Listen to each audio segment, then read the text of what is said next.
Well, it's great to be here this morning and great to see so many people here with us this morning.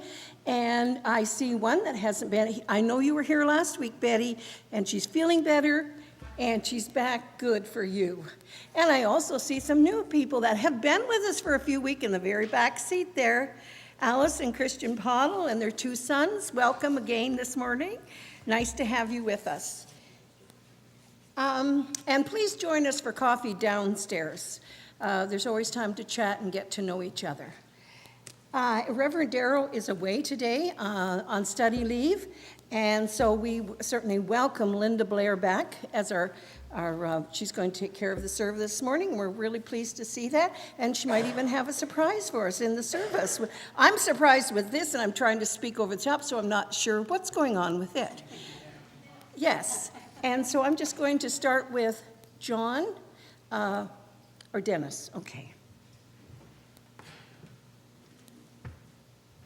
For years, in children's time, we go with the God box. And I said, well, I have a box too. And I want to just show you what's in it and a reminder. In 1999, Margaret Calhoun donated the box. And inside the box, we placed 5, 1, 2, 3, 4, 5.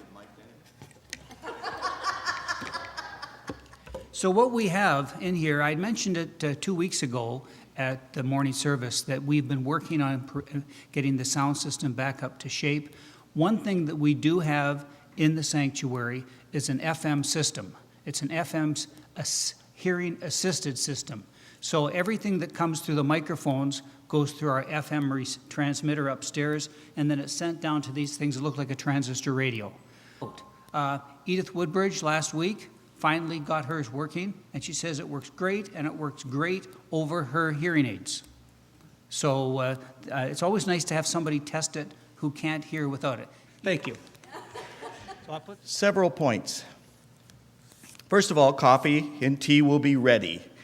Second point, though, is there's nobody to serve it, so we need a couple of faces to do serving, please. It would be much appreciated. But the coffee is ready. Tea will be ready. Goodies will be ready. This week is incredibly busy, and I'm only deal with one part of it. Anything that does with turkeys, okay, that comes under me. Tuesday morning, we are going to take the turkeys out of the freezers, put them in pails.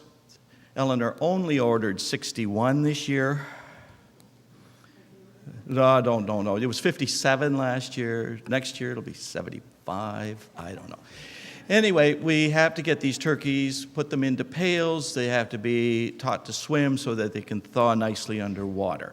So that's a big job. And so if you're available at 8 o'clock this Tuesday morning, it would be much appreciated. And then Thursday morning is when we start roasting them.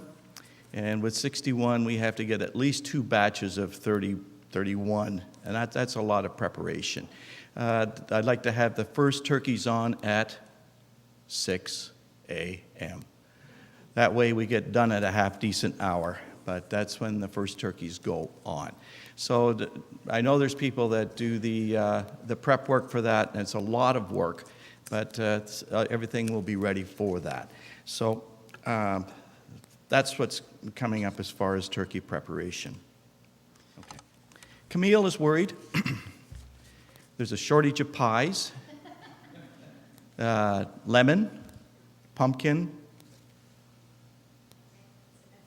and that's the main ones if you want to check downstairs. If you can do it, then Camille will be much happier, because next week after church is when we usually clean up the leftover desserts. If there aren't any, there's going to be a lot of pouty people here. Well, where's my pie? Well, Camille's going to miss it. So to keep Camille happy, thank you, Camille, I appreciate this. Anyway, if you could help out with that, it would be greatly appreciated. Please speak to Janet or sign up on the sheet downstairs and for the pie preparation. And one more thing, this is a positive thing. Next week, don't forget to reset your clocks. We gain an hour of sleep. We're going to need it. So anyway, just as reminders. Okay. A couple of more things about turkey dinner. Tomorrow morning at 10 a.m., where Beth and I will be downstairs, and I understand Janet will be there as well. And there are a few kitchen things that we really need to attend to before we get into, which is assorting a lot of silverware, and that will be done tomorrow morning. Also, we do have to do a whole lot of checks on cups and things, and there's sorting centerpieces for the tables. There's some sit-down jobs, but there's also, and we need some cleaning in the kitchen and whatever. We have a list of what we need to have done, and if you could come at 10 o'clock in the morning, we would absolutely appreciate that. Tickets downstairs this morning, and if you need them, just make sure you see either Lorene or myself or someone. We will be down there with them. So does anyone else have any more announcements? If not, let us prepare our hearts and minds for worship.